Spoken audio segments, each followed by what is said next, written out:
So, Qwen Image Edit 2511 is finally out. It took a bit longer than expected, about a month late, but it's here now. For those who don't know, this is an instruction-based editing model. That means instead of manually masking areas, you just tell it what to change using natural language. I've spent some time testing its capabilities, from style transfer to object swapping. In this video, we're going to jump straight into seaart Comfy UI to see how it performs in real workflows and where it fits in your toolkit. All right, let's get hands-on. I've already set up the workflow for you with the new Qwen Image Edit 2511 model selected. It's literally plug and play. Just upload your image here, then type what you want to change in the prompt box. For example, turn the cat into a tiger. No complex settings, no masking required. Hit Generate and boom! There it is. Fast, accurate, and high quality. You'll notice this workflow includes the official 4-step LoRa. This is huge because it makes the generation process incredibly fast.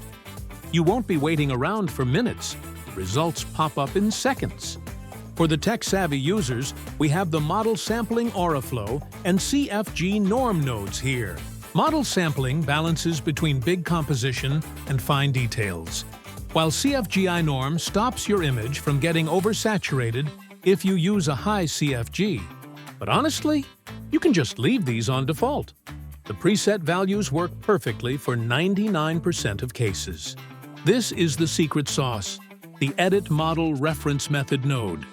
It analyzes your original image to fix any quality drops or color shifts during editing, ensuring the final output stays sharp and consistent.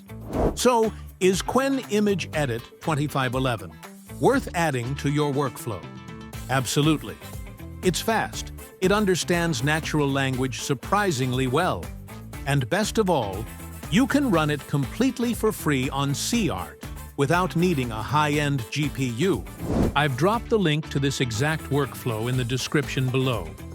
Go give it a try. Turn your cat into a tiger, redecorate your living room, or just see what chaos you can create.